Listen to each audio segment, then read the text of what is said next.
La nata sin filtro, por Mitre.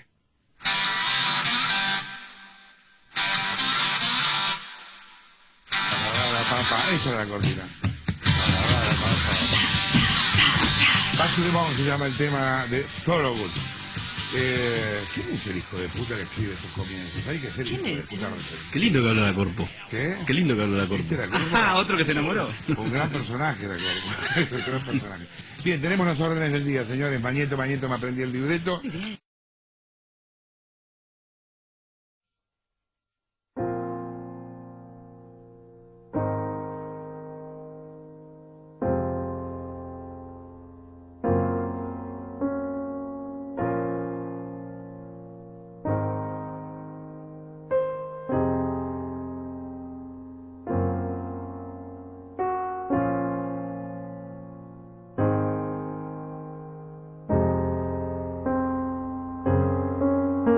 Aclaración. Este documental no está hecho para atacar al señor Lanata, por ser opositor al gobierno. Es más, desde mi parte, me parece perfecto que un periodista investigue sobre corrupción y demás. Más bien, este documental revela cómo en tan solo 2 años, Lanata cambió su ideología, poniéndose del lado de los que fueron sus enemigos durante 20 años.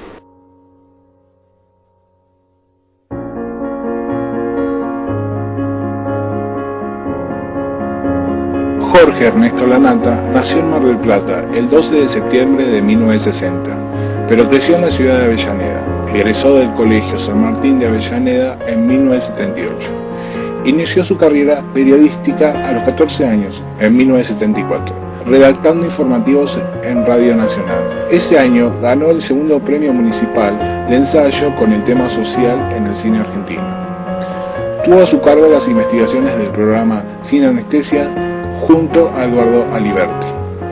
Colaboró en periódicos de la Argentina como 7 Días, Diario Popular, El Periodista, Perfil, y diarios del exterior, como El Nuevo Herald de Miami y The Washington Times de Estados Unidos, El Espectador de Colombia y El Diario de Caracas de Venezuela. Fue parte de la fundación de la Cooperativa de Periodistas Independientes, editora de la revista El Porteño, 1983-1993, en la que se desempeñó como jefe de redacción.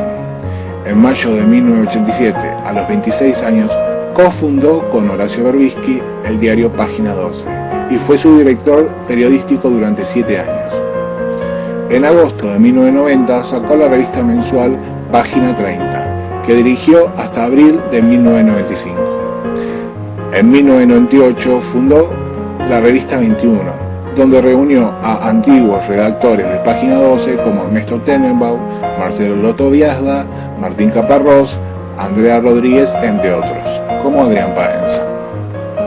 En su primer aniversario, la revista pasó a llamarse 22, y en el segundo, 23, nombre que mantiene. Lanata dejó su dirección a fines del 2001, y vendió la mayor parte de las acciones. Luego de dejar en agosto de 2007 su columna en el diario Perfil, lanzó el 2 de marzo de 2008 como proyecto propio el diario Crítica de la Argentina. A poco más de un año, el viernes 3 de abril de 2009, renunció a su puesto de director, aunque continuó como columnista. En radio condujo Hora 25 y Rompecabezas, que recibió el premio Martín Fierro a Mejor Periodístico Radial de 1995. En 2005 volvió a la radio con La Nata AM, en Radio del Plata, hasta diciembre del 2007. Condujo La Nata PM, de 17 a 20 por Radio del Plata, junto a Reinaldo Sietecase, Romina Mangel y Norberto Erruso Berea, Verónica Castañares y Maximiliano Montenegro, entre otros columnistas. También colabora en la tertulia latinoamericana de La Ventana, programa de Gema Niega, en la cadena SER de radio en España, junto a Álvaro Vargallosas y Boris Izaguirre, los martes de 16 a 17 horas. En televisión fue el creador de Día D, galardonado con el premio Martín Fierro en 3 rubros. Su continuidad fue Detrás de las Noticias.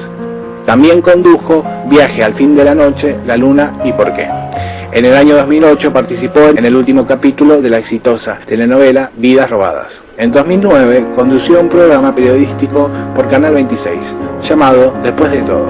También en el 2010 produce y conduce el documental Brick en el canal Infinito. En cine, en el año 2004, estrenó Deuda, un documental sobre la deuda externa argentina. En el 2007 produjo el estreno de Tan lejos, tan cerca, Malvinas, 25 años después, durante la investigación sobre las Malvinas, las huellas de la guerra y las corporaciones económicas beneficiadas con el conflicto. En teatro, durante el 2008, recibió una propuesta del productor teatral Lino Patanano para actuar en el Teatro de Revistas. El 24 de octubre debutó en la obra La Rotativa del Maipo, donde encabezó la marquesina del centenario teatro argentino junto con figuras tan disímiles como el grupo pop Miranda y la vedette Ximena Capristo.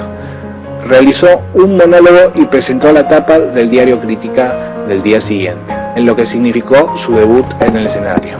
En el año 2009, en pleno debate sobre la ley de medios, La Nata se puso a favor de esta ley, que claramente perjudicaba al multimedio Clarín y a sus 320 medios en todo el país.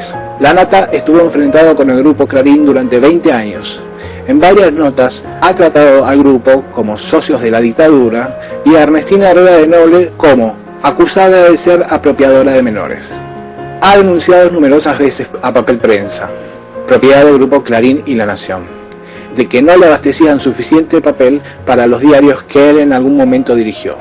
No solo eso, acusó de mafioso a Héctor Mañeto y al grupo Clarín de pactar con los militares genocidas de la década del 70. También La Nata fue precursor de llamar monopolio al grupo Clarín.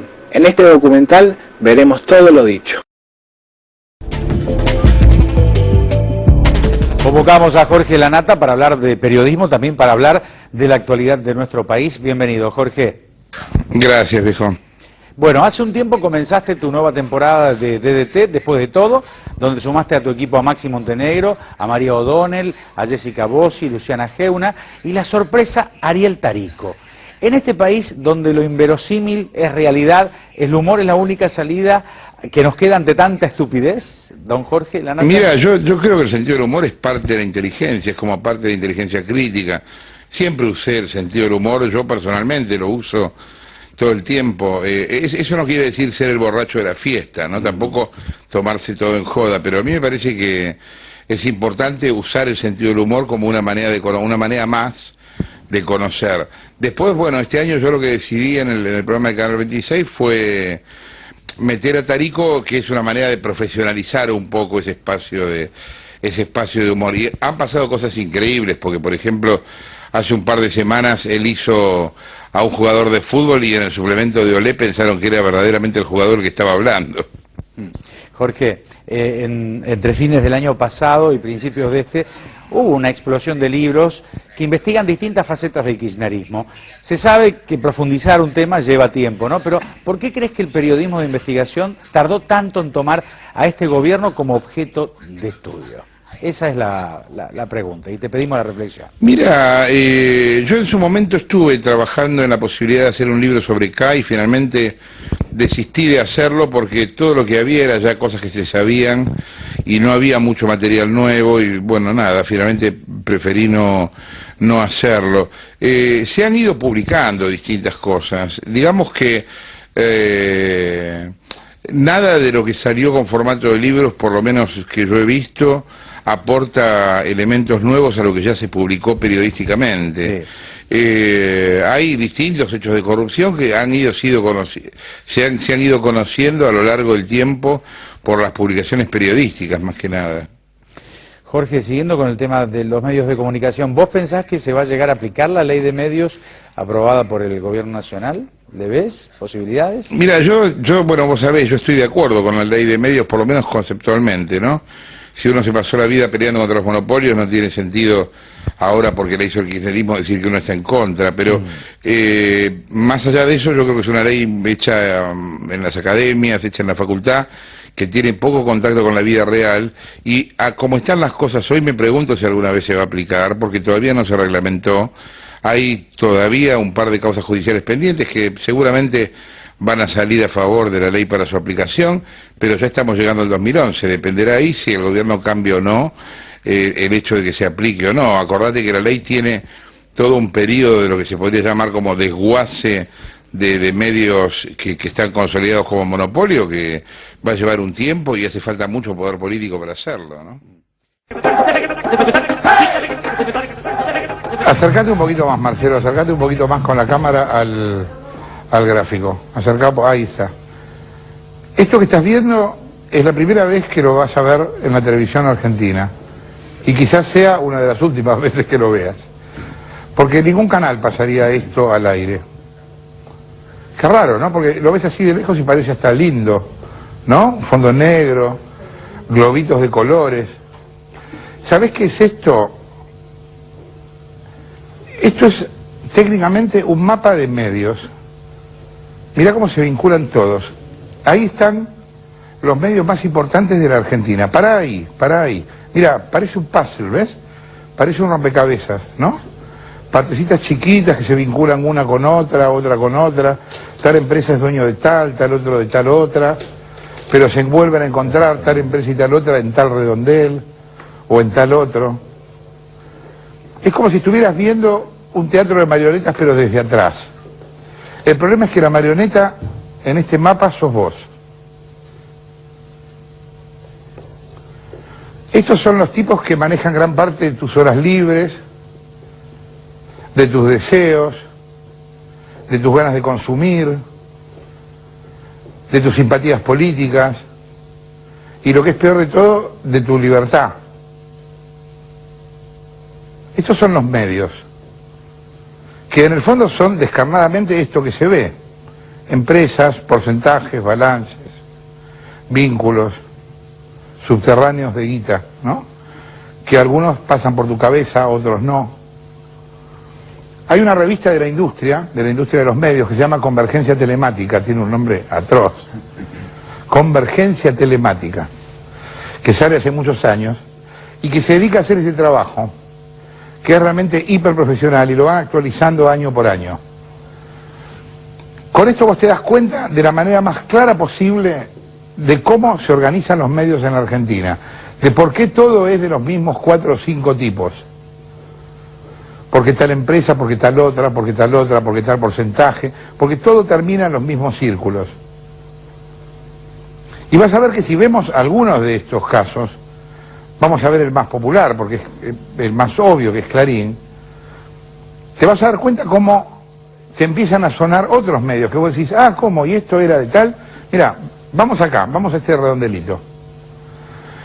Grupo Clarín tiene la totalidad del diario Clarín, el 50% de Teis Sports, el 50% de TSC, el 99,2% de Artear, que a la vez tiene el 50% de Carburando, el 30% de Ideas del Sur, el 100% de Canal 13, que también tiene la mitad de Polka, la mitad más 1 de TC2000, el 30% de Patagonic, el 33% de Industrias Audiovisuales Argentinas. Pero vos decís, ¿termina ahí? No, porque también tienen Diarios y Noticias, la agencia de noticias más importante, Papel Prensa, la mitad, el proveedor de papel barato subsidiado por el Estado más importante. ¿Asociados ahí con quién? Con el Diario de la Nación, con quien también se asocian en DIN, y tienen juntos la mitad de Expoagro. Tienen también Simeco, que es la propietaria de 2 diarios importantes del interior, de La Voz del Interior en Córdoba y de Los Andes en Mendoza. Tienen Clarín Global, Radio Mitre, Impripost, forman parte de un fondo de acciones, Goldman Sachs. Grupo Clarín Dominio son los dueños del grupo. Grupo Clarín también está vinculado con Techint, a través de la mitad de Impripost, que es una empresa común. ¿Qué tienen que ver los diarios con la radio, con las agencias? Están también vinculados con Techint y con Tesur. Y en algún punto, a través de otras empresas, se comunican con Internet. Y entonces empiezan a aparecer otros socios. Y acá de golpe aparece Walt Disney, o Google, o YouTube, o el grupo de Narváez, American Medios, el grupo 1, Vila, Supercanal, el Cable del Interior, Cablevisión, la mitad, el 60% de Cablevisión, Fintech, que es un fondo buitre, Teledigital, Fibertel, Internet, Telcosur en comunicaciones, Ericsson, ¿Vas viendo el mapa? En realidad, no podemos tener este mapa de medios. A ver, para decirlo de una manera a lo mejor brutal, pero en cualquier país serio, el 20% de estos globitos van presos. No, lo que pasa es que en cualquier país con democracia comunicacional es impensado este mapa. Esto es producto de la falta de debate en el Congreso desde el año 83 hasta hoy de una ley de la democracia y de estar con parches de la ley de la dictadura. Y lo peor que nos puede pasar es acostumbrarnos a que este diseño fuera el natural, que este diseño que nadie discutió, claro, y que es de hecho ocurra como una situación lógica. ¿Sabes qué? Quiero, a lo mejor hacer un montón de preguntas obvias, pero pensemos que estamos hablando de un tema que para nosotros es parte de la realidad cotidiana, pero para el público no. La gente se interesa por los medios, pero muchas veces desconoce esto. Entonces, acá hay una ley de radiodifusión que viene de la época de los milicos. Bueno, en 1980 un decreto ley... En el 80. Decreto ley de la dictadura militar con la firma de las juntas, de Videla, Macera, Martínez de Oz, Arguindegui. Esa ley, más algo que después se sofisticó, que fue un acuerdo de Menem con Estados Unidos, son los que permitieron formar este mapa. Claro, la ley es censora restrictiva de la dictadura militar, que mató, desapareció y también silenció. Y en la década del 90, por decreto de necesidad y urgencia, todo ese espíritu restrictivo y censor también pudo ser monopólico. Entonces es un combo terrible, trágico, en el cual estamos insertos desde hace mucho tiempo y parece que hasta que nos hemos acostumbrado a que fuese así. Uno de los puntos yo voy a ir leyendo de algunos puntos, pero también leyéndoselo a la gente del proyecto de servicios de comunicación audiovisual, para que los expliques y para que expliques el porqué de esto que se propone. Bueno, los medios son una actividad de interés público. ¿Hoy no está considerado así? Bueno, sí, es interés público en tanto y en cuanto, si fueran de servicio público, las ondas hercianas por donde se distribuyen las señales tendría que estar en poder del Estado. El interés público permite que el Estado administre las ondas hercianas en tanto y en cuanto estas son patrimonio de la humanidad. Claro. Claro, las ondas no son de nadie, los Estados se las dan por un tiempo a algunos particulares. Exacto, las ondas administradas por el Estado en muchos casos pueden ser dadas en concesión, producto de concursos públicos para su explotación. Ahora, este mapa loco, monopólico, perverso, que no resiste ninguna legislación internacional, porque, por ejemplo, la ley de Estados Unidos, que es profundamente antimonopólica, establece que si alguien en una misma área de cobertura tiene todo, atenta contra los puntos de vista. Algo tan simple como eso. A ver, para traducirte el lenguaje común. En la misma ciudad yo no puedo tener un canal de televisión, el canal de cable, una radio y un diario. Exacto. No. Y podrías, si hay muchísimos más medios en una ciudad, podrías tener en tanto y en cuanto audiencias públicas con participación de la ciudadanía establezcan que eso no te genera a vos una posición dominante en el mercado. Claro, pero siempre acá hay casos que siempre se han dado, suponete, Bahía Blanca, la nueva provincia. La nueva provincia tiene la nueva provincia, la radio, el cable, el diario, todo. Exacto. ¿Qué pasaría con la ley de radiodifusión con la nueva provincia? Bueno, podés tener hasta tres medios en una misma área de cobertura, en tanto y en cuanto haya una división entre generación de contenidos y distribución de señales. Quien tiene un canal abierto no puede distribuir señales. ¿Qué es generación de contenidos y qué es distribución? Bueno, la generación de contenidos es si tenés un canal de televisión. Hacer programas. Haces un programa y tenés un canal de televisión abierto. Pero a su vez, distribuís las señales de cable en una misma área de cobertura.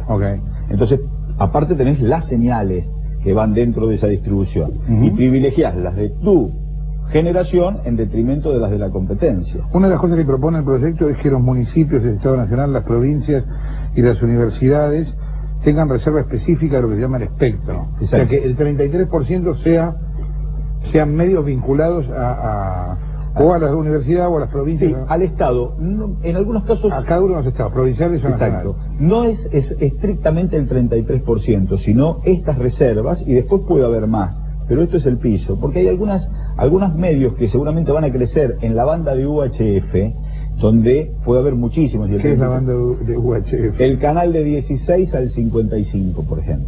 Ahí ahora no hay nada. Ahora que en el cable hay cables y después no hay nada. No, hay enlaces telefónicos. No se ha usado para crecer en la televisión abierta como debería.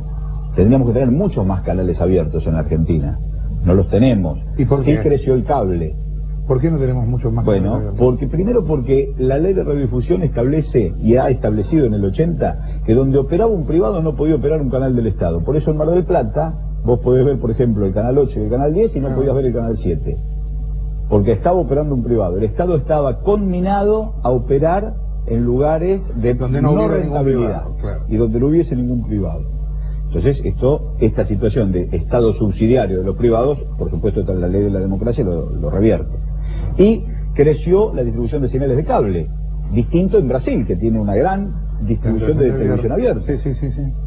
Y en el cable, el tema del fútbol, que vos ahí lo has marcado, el tema del fútbol se ve claramente cómo quien genera contenidos y distribuye contenidos genera un monopolio. Sí, claro. El fútbol fue la herramienta de dominio del grupo monopólico frente a los pequeños cables, porque al pequeño cable que no era del grupo no le vendían la señal que ellos mismos producían. Yo me equivoco, son 900 millones por año el negocio del fútbol. Bueno, en la bolsa de Nueva York está declarado que se pagan 180 millones de pesos por la exclusividad y se generan 800, 900 millones de pesos. ¿Y ahí no hay vigente un contrato de la AFA con torneos de competencia? Sí, lo que no dice, Jorge, en ese aspecto es lo que se recibe por abonados. Eso es otro gran negocio, porque al vos tener el monopolio, vos condicionás el tema de los abonos. Lógico. Y entonces eso genera una distorsión. Vos tenés los contenidos, tenés los derechos exclusivos de los contenidos y tenés la distribución. Bueno, nos acostumbran a ver el fútbol por ver las caras de los hinchas. Sí, parece que fuera... Eso es increíble. Yo no entiendo nada de fútbol. Yo el día que prendo el televisor y veo una tribuna y no pasaba nada, en ningún momento iban a la cancha. Y yo veía a los tipos y digo, ¿qué están mirando? Y había un tipo hablando, relatando un partido, y se veía la tribuna. La gente ve la tribuna, estamos todos locos. ¿Sabés qué pasa, Jorge? No puede mostrar la cancha, ya sé, pero es una enfermedad completa. No nos podemos acostumbrar a que no se pueda mostrar la cancha. A mí me pasó, yo hago un poco de introspección en un partido que lo daban por codificado, se suspende y va un martes. El martes yo empiezo a ver el partido, quiero ver el partido, estaba la previa, cuando mueve la pelota va a la tribuna. La decepción, la angustia, la amargura. Al domingo lo vas a buscar, que por lo menos lo transmiten por radio, como si fuera radio o televisión, y nos acostumbramos a perder nuestros derechos. Claro. O sea, la falta de debate nos hace suponer que en este diseño comunicacional es el lógico. Por eso tenemos que ir y cruzarlo con la legislación internacional, para ver lo que ocurriría con este diseño en otros países. Ahora, en el caso puntual, si vos sancionás lográs que se sancione esta ley, cosa que yo realmente creo que es muy difícil. Y ustedes saben que es muy difícil. Pero es muy difícil aparte por la tropa propia, no importa. Es una discusión política posterior. Que los políticos se quieran o no pelear con Clarín. ¿Qué es esta la discusión al final? Porque mira, pero 25 años más de experiencia. Sí, está bien, pero yo a lo largo de toda mi carrera habré conocido por 6, 7 titulares del Confer. Distintos gobiernos. En la primera charla con todos me dijeron, tenemos que ver qué hacemos con Clarín. La primera charla, yo decía, si la hipótesis del Estado argentino es Clarín, estamos perdidos. No, Jorge, pero porque tiene que haber un país. En este caso, primero, hay 25 años más en el lomo que tenemos todos, que ya sabemos cómo es la operación de presión para que nada se debata y para que se silencie todo, porque el éxito de ese diseño es el silencio. Si se pone en el primer plano de la discusión, ya se empieza a cuestionar. Segundo, la presidenta de la Nación, con esos 25 años también de experiencia, compromete al Ejecutivo en enviar el proyecto, como nunca. Entonces, que el Ejecutivo tenga este compromiso es un elemento nuevo frente a la presión. Y que sobre esa decisión se debata en los foros. Entonces, hay una participación. Eso ya lo están haciendo, ¿no? Claro, lo estamos haciendo por instrucciones de la presidenta de la Nación, porque ella explicaba, me daba instrucciones a mí precisas, de nada nos sirve que se debata en el Congreso y que la sociedad esté ausente. Obvio. Porque esos medios no van a esclarecer cuál es el debate. Obvio. Y los foros son muy ricos. Aquí yo tengo una propuesta de un foro. Vos decías que coincidías con la ley de comunicaciones y con los derechos humanos. Mirá, la red Intercable presentó por mesa de entrada comunicaciones y con los derechos humanos. Mirá, la red Intercable presentó por mesa de entrada ayer en el Confer. Te voy a leer este artículo. Debería suprimirse la referencia al, comillas, marco del respeto al Estado de Derecho democrático, los derechos humanos y la cita a la Convención Americana y demás tratados. Esto piden los que usufructan de este diseño. Por eso es bueno el debate. Claro, que no haya ninguna referencia en la ley a derechos humanos y a los tratados internacionales. ¿Quiénes son estos de Intercable? La red Intercable, sobre propuesta del proyecto de ley de servicio de comunicación audiovisual. Esto es lo bueno, que el foro permite que todo el mundo opine, Claro, hasta los que tienen esta opinión. Fuertes controles, dice, sobre la identidad del capital accionario. Bueno, claro, porque... Hoy ¿ustedes saben realmente de quién es cada medio? No. ¿Lo saben formalmente? Ahora, ¿realmente? No, porque hay un decreto que permite que haya transferencias, el decreto de la época del 90, que haya transferencias y que estas transferencias se comuniquen después de 180 días hábiles, que son casi 9 meses. Y solo el CONFER puede controlar las acciones mayoritarias. Las acciones minoritarias no tendrían que ser visadas. Entonces hay una propiedad de hecho donde el Comité Federal de Radiodifusión no tiene herramientas precisas, primero para aprobar la transferencia y después para saber cómo es. Entonces estamos mandando documentación, los abogados de estos circulitos son muy expertos, entonces mantienen el expediente vivo pero no dicen la información. Una sola persona puede poseer 10 licencias de televisión abierta y radio. Esto es la nueva ley, actualmente Sí. son 24. Nuestra propuesta de proyecto de ley dice que es 10 y no más de 3 en una misma área de ¿Por qué 10 cobertura. y no 5 o 2? Bueno, creo que 10... La pregunta es, si se van a pelear, ¿por qué no se pelean del todo y listo? No, Esto es porque las nuevas tecnologías permiten aprovechar mejor el espectro. Hoy estamos trabajando en analógico. Vamos a hablar de la televisión digital. Está bien. En lo digital, donde hoy hay una señal, puede haber 5. Sí. Entonces hay que revisar el espectro permanentemente, porque hoy vos podés poner un límite de 4 y mañana hay más oferta y lo podés ampliar. Entonces a nosotros se nos ocurre, o no se nos ocurre, hemos estudiado y hemos analizado que 10 frecuencias a nivel nacional y no más de 3 en una misma área de cobertura no genera posición dominante en el mercado. Quien posee televisión abierta no puede poseer cable. Bueno, precisamente porque por ahí pasa la ruptura del esquema monopólico. Y Quien por genera eso- contenidos no los puede distribuir. ¿Y entonces qué va a hacer Clarín con Canal 13 y Cablevisión? Tendrá que optar por uno de esos medios, o abierta o distribución de cable. Pasan hay otros titulares de licencias que también tienen esa En el interior hay un superposición montón, sí, en esa sí. misma área de cobertura. ¿A nivel nacional tan grande hay alguno o no? Es el único... Bueno, Cablevisión o Multicanal junto con en la ciudad de Buenos Aires es muy fuerte, Supercanal es muy fuerte también. Supercanal de Mendoza, claro. Bueno, Supercanal también tiene América, o sea, no Supercanal. No, pero América no convive con la distribución de señales de cable en la misma área de cobertura. Claro, está bien, uno está en Entonces Mendoza, América otro podría no. tenerla tranquilamente de acuerdo a esa ley. Quien tiene satélite no puede tener ningún otro tipo de servicio. Y bueno, porque eso ya tenés una cobertura tan amplia que no es compatible con otros servicios, porque vos tenés satélite y llegás a la ciudad de Rosario y tenés distribución de cable en la ciudad de Rosario, estás teniendo una posición dominante en ese mercado. Ningún prestador puede poseer más del 35% del mercado.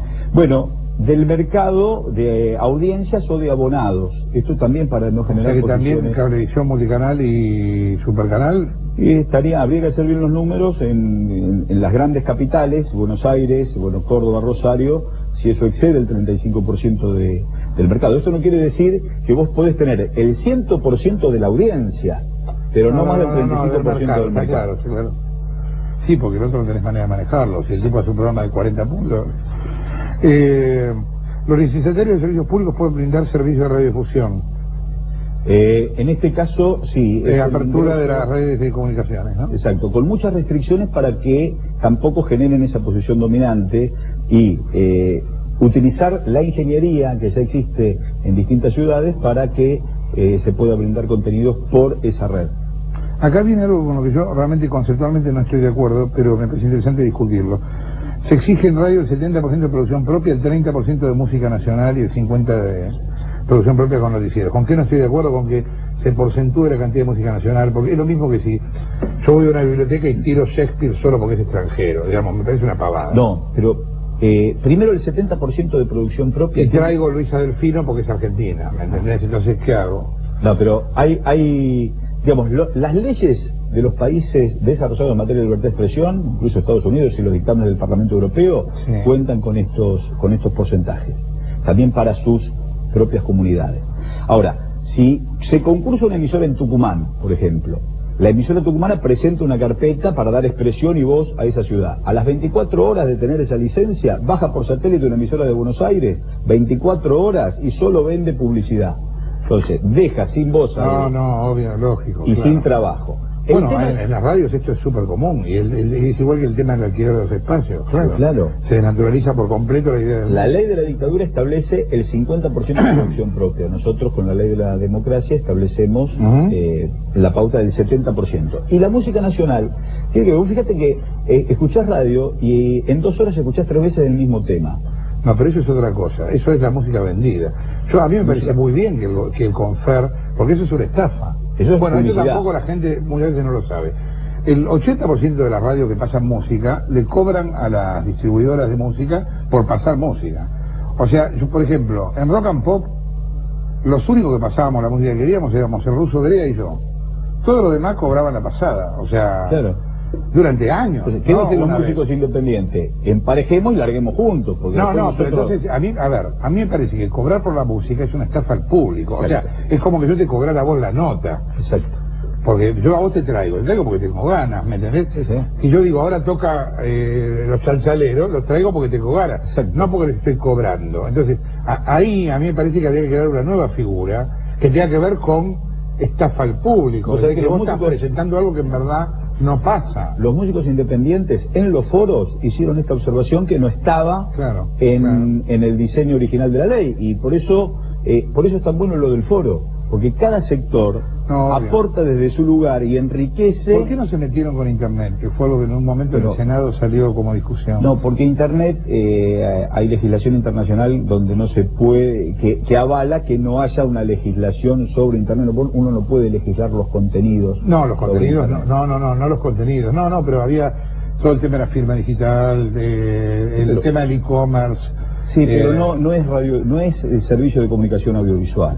Y será otro. No es ahora, Mario. Sí, no. Sí, en 10 años va a ser servicio de No, comunicación. pero vos fíjate que nosotros sobre Internet decimos, si vos llegás a tu casa, prendés la computadora y ves los 3 chiflados, es a demanda, eso no es comunicación. Ahora, si hay una grilla de programación y en tiempo real todos los usuarios llegan a esa producción, eso es comunicación. Está bien. Si eso se hace sobre servidores argentinos, tienen que estar regidos por la ley de servicio de Se comunicación. regula la publicidad en el cable y solo se permite insertar publicidad en el canal de generación propia. Bueno, claro, porque hoy las señales de cable no son objeto de sanción de la ley. Esta señal no es objeto de sanción de la ley, mucho menos las El cable, en extranjeras. verdad, no tendría que pasar publicidad, porque nació así. En el mundo... El verso del cable nace con Sí. que no hay avisos, entonces vos ¿ok? Sí, hoy el mundo de todas formas es una discusión muy seria que yo creo que Ujú. se tiene que dar en el Congreso. Nosotros hemos escuchado a todos los sectores, porque el cable también está llegando, va a ser gratis. También la distribución, el acceso no va a haber abonado, va a llegar gratis. Entonces se financia la señal con publicidad. Bien. Entonces ahí hay que tener también una mirada. Ujú. ¿Cómo puede ser que en un canal de cable, es decir, el canal 14, esté Venus? Los chicos de ese canal no lo pueden ver. Bueno, lo que pasa es que María de Burlingame. las ¿Eh? señales de 14 Venus, cable, lo pongo mañana, no sabía. Ah, garpando. las señales de cable no son objeto de ley. Entonces Yo que arreglo la budinera para ver si se ve algo y solo escucho gemidos. ¿Qué? tampoco se puede ordenar la grilla. Entonces, quien distribuye genera contenidos y manda al fondo del ranking a los canales de la competencia. Claro. Por eso se necesita, para que haya verdadero derecho a la información y libertad de expresión, ordenar contenidos racionalmente. María de Caballito, ¿cuál es la situación del ISER, que es el Instituto de Enseñanza Radiofónica? Me estudian los locutores y los técnicos. Bueno, queda igual que como está ahora, es el lugar donde se aprueban y se dan los títulos a los profesionales de operación técnica y de locución. Cristina del Parque Centenario, ¿por qué podemos escuchar la radio MFM gratis y en la tele hay que pagar el cable? Bueno, lo que hablabas vos antes. Ernesto de Santelmo, ¿por qué bloquearon la emisión donde la Nata denunció la plata de Santa Cruz? No sé cuándo fue eso. Eso fue, se cortó no sé de la qué luz. están hablando. Una cosa, en Río Gallegos, el Canal 2, que retransmite Ah. entre 9:30 y 10:15 se cortó la luz. Una Es cosa- posible. Sí, vos es que es muy habitual en Río Gallegos que se corte la luz a esa hora. Lidia de Mar del Plata por aire no se puede ver el Canal 2 ni el 7 y no hay nadie que denuncie eso. Bueno, el Canal 7 hay, se está viendo por el Canal 12 en Mar del Plata. En Mar del Plata. Hubo una gestión hace muy poquito, producto que se pudo revisar ese aspecto que restringía a los medios del Estado poder operar donde había medios privados. ¿Qué va a pasar con esto que la gente a veces se molesta con el tema de los horarios, del respeto de las programaciones y esas cosas? Nosotros somos, y la ley de la dictadura establece claramente aspectos para el respeto del horario de protección al menor. Nosotros somos muy rígidos en aplicarlo. ¿Cómo haces cuando los programas de la tarde te pasan a la cámara órtica del programa de la noche y vos ya no es que le ves el culo a la mina, le estás viendo parte del recto? Si estas reproducciones entre las 8 de la mañana y las 10 de la noche son sancionadas con multas y son muy efectivas, sí, muy efectivas. Pero siguen pasando, no le dan pelota. Bueno, muchas veces lo que hay que... Prefieren pagar la multa y es muy probable que a veces prefieran pagar la multa y tener más rating si esto le diese más publicidad.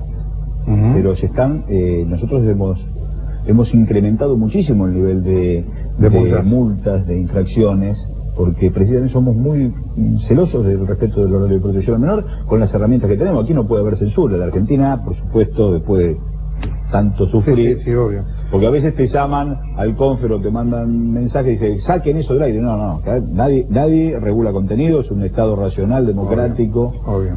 Ahora, si se transgrede el horario de protección al menor, tendría que haber multa. Yo empezaba esta charla diciendo que estoy de acuerdo con la ley y en realidad lo que me parece es que hay que aclarar que alguna vez tenemos que tener leyes que sean del Estado y no de los gobiernos. Sí.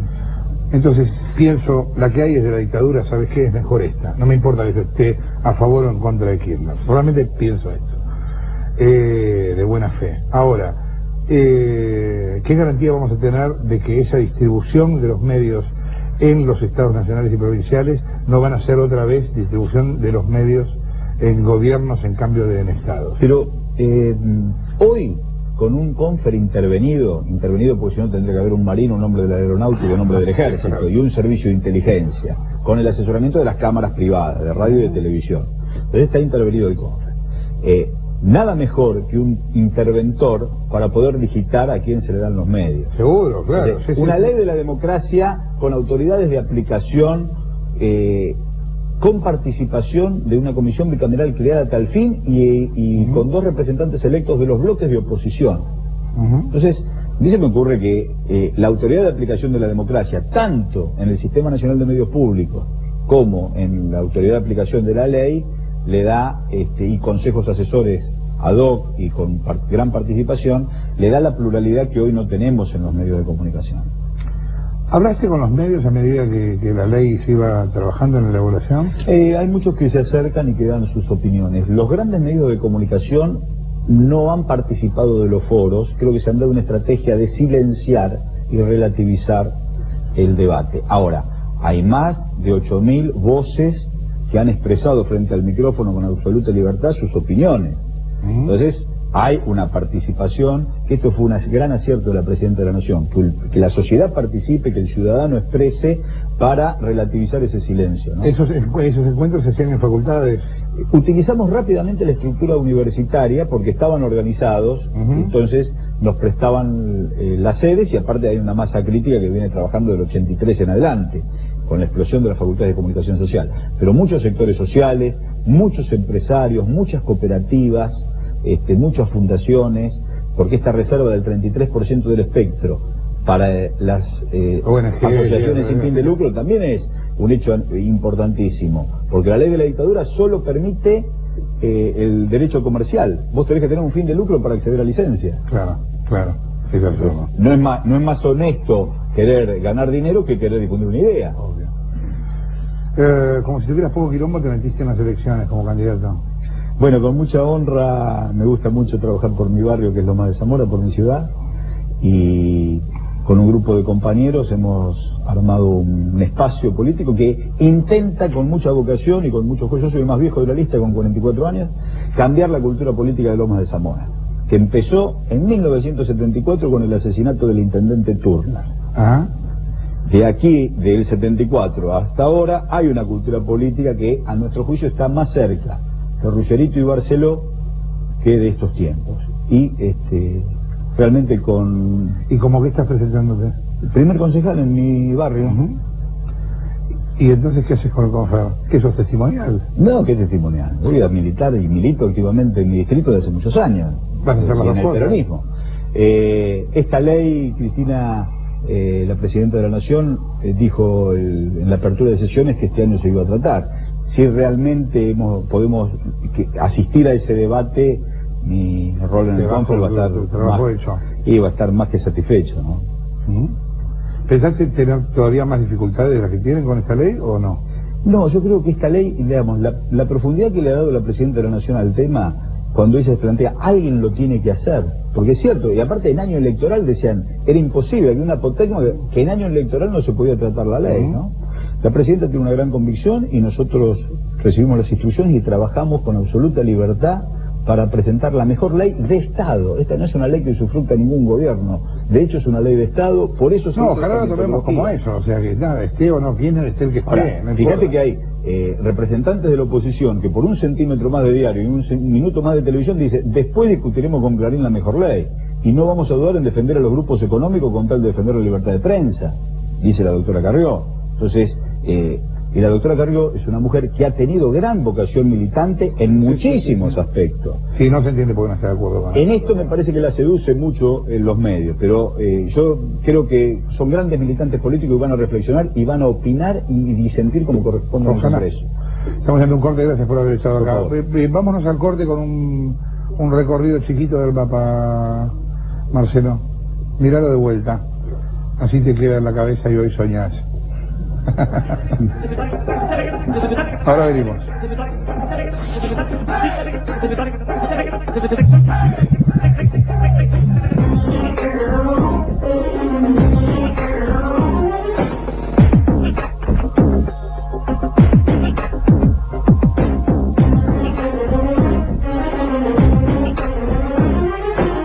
Ahora lo tengo en línea, me dicen a Jorge Lanata. Un abrazo, Jorge, buen día. Hola, ¿cómo estás, viejo? ¿Cómo va? Un abrazo. Rezongando un poco. Sí, no, es que es un tema para... Yo todavía tengo la duda con este tema de si a la gente le importa, no le importa, si no es un tema del microclima, pero sin duda es un tema importante, no lo estoy diciendo relativamente desde lo personal. Me pregunto cómo tratarlo. Yo el otro día hice un programa especial mostrando cómo quedaría el desguace de medios si la ley se aprueba. Hay muchas discusiones superpuestas en toda esta historia. A ver, yo el otro día hablé un poco del asunto en la televisión, en el programa, diciendo que acá no hay buenos y malos, que esto es un congreso de hijos de puta. Y me parece que es importante verlo así también, porque es un congreso de hijos de puta. A mí me llama mucho la atención, ahora por ejemplo, la cantidad de denuncias que se hacen sobre el gobierno, que son denuncias viejas. Las hicimos nosotros hace 2 años en Perfil, o 3. Nombres que ahora aparecen con una fluidez increíble en los medios. Todos hablan de los tipos. Lo venimos diciendo hace meses, hace años. Y nadie lo levantaba en aquel momento porque no era negocio levantarlo. Porque no quedaba bien, porque era mejor recibir más publicidad oficial y callarse la boca. Entonces ahora de golpe todo el mundo se convirtió en la Dalí del periodismo independiente. Es cierto que hay mucho cinismo como vos lo marcabas.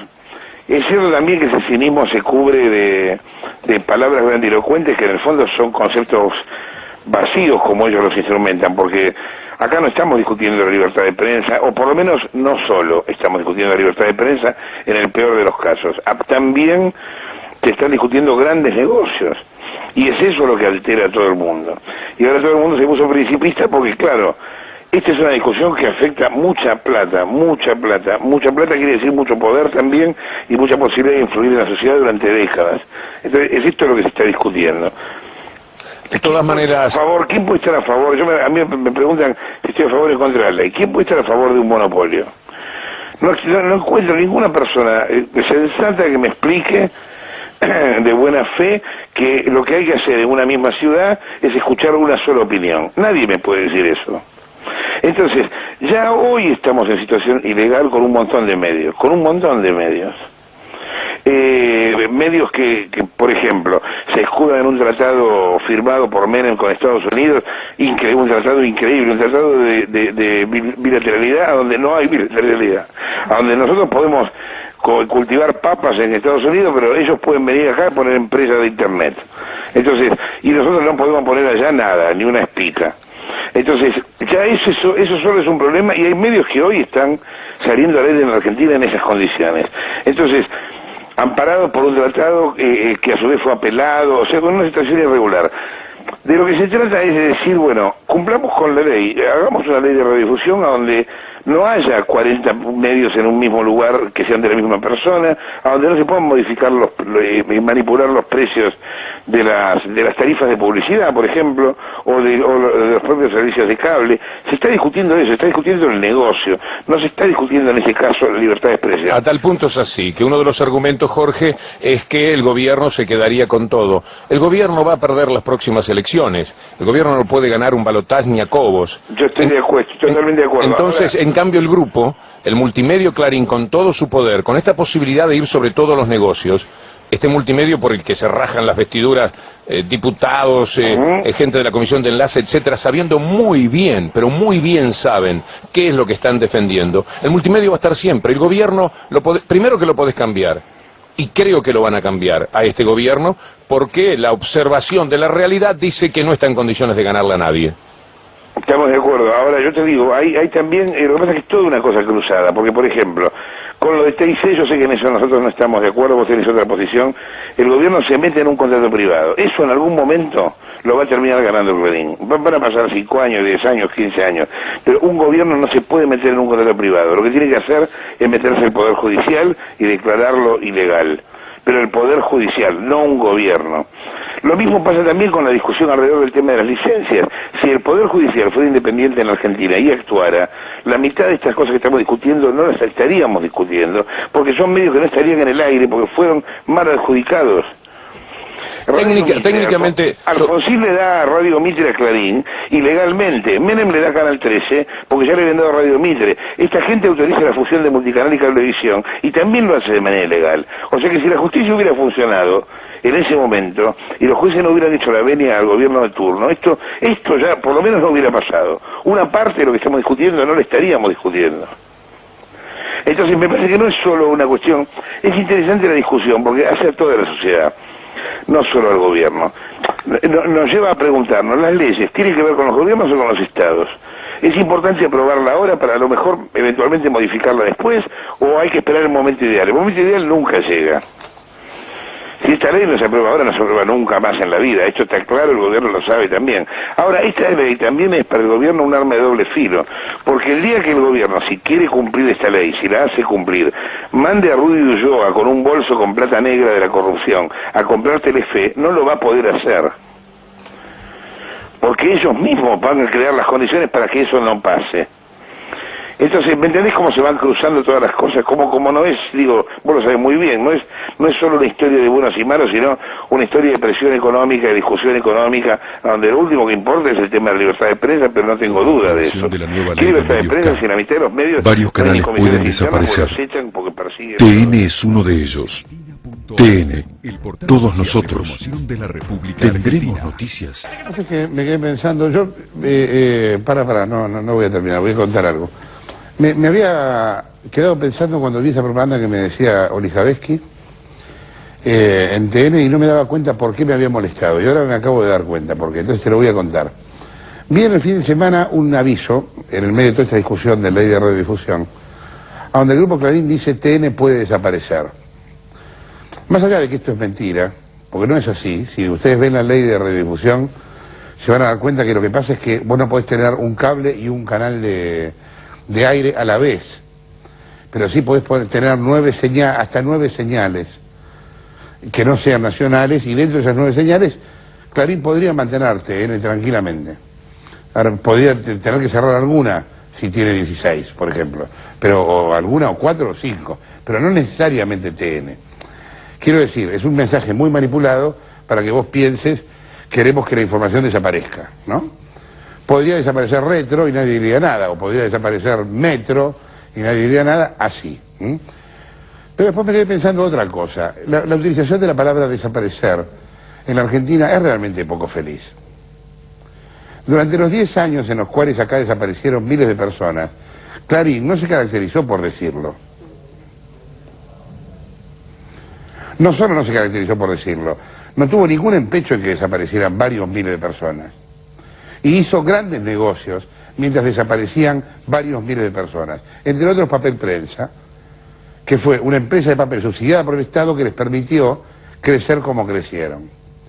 Entonces, que quienes en algún momento, por omisión o por silencio, o por como quieran verlo, consintieron las desapariciones, usen ahora la palabra desaparición como argumento para mantener un negocio, me parece realmente poco feliz. Yo no tengo nada contra TN, tengo amigos laburando ahí, podría no tenerlo, no importa, esa discusión es menor. TN no va a desaparecer, pero no usemos la palabra desaparecer en este país donde mucha gente realmente desapareció. Con cada uno de los gobiernos democráticos en distintas épocas. Ha obtenido prebendas de todos los gobiernos. Radio Mitre lo obtuvo de Alfonsín, Canal 13 de Menem, la fusión multicanal Cablevisión de Kirchner, Papel Prensa de Videla. Entonces, no sé, que Clarín me corra por izquierda es realmente patético. Yo en principio estoy a favor de la ley de medios. Lo que pasa es que me parece que hay varios puntos que habría que rediscutir o que a lo mejor algunos de ellos modificar, pero en términos generales yo estoy en contra de los monopolios, o sea que me parece que está bien que se haga algo para evitarlos. ¿Y lo de Papel Prensa? En el caso de Papel Prensa yo creo que está, que Papel Prensa es una empresa monopólica que muchas veces no le ha dejado papel a los diarios, cosa que me consta, porque dirigiendo Página 11 me ha pasado de querer necesitar Papel Prensa y de no tenerlo. Ahí tenés Ernestina, Videla, etcétera. Acordate, Papel Prensa es como el monopolio de papel barato que en su momento hacen los milicos con La Nación, La Razón y Clarín para justamente favorecer esos tres grandes diarios que puedan comprar el papel a la mitad. Gracias a eso, Clarín crece durante esos años como ningún otro diario, ¿no? Este gobierno, por ejemplo, lejos el que lo hizo de manera más eficiente eso. Menem también tiene un montón de medios adictos, pero no funcionaron de manera coordinada. Esos tipos son mucho más militantes coordinados en ese sentido. ¿Y no crees que también desde los sectores privados, dueños de los medios, también se ejerce presión sobre los gobiernos y sobre la libertad de expresión? No tengo duda, sí, yo vivo en el medio de una selva llena de hijos de puta, sí, claro, obvio. Ojalá la Madre Teresa tuviera un canal, pero desgraciadamente no lo tiene. Pero eso es la vida real, eso es lo que sucede. El problema también es que ha habido a lo largo de la historia gobiernos muy débiles frente a esas presiones. Caen en la misma bolsa. Vos sabés que yo puteé toda mi vida contra Papel Prensa. No me van a correr por izquierda con Papel Prensa porque fue uno de los pocos que se animaba a hablar de Papel Prensa cuando nadie hablaba de Papel Prensa. Papel Prensa jodió a la prensa independiente en Argentina durante décadas. Costaba el doble comprar papel y Papel Prensa se beneficiaba con papel subsidiado. Todo esto es cierto. No le creo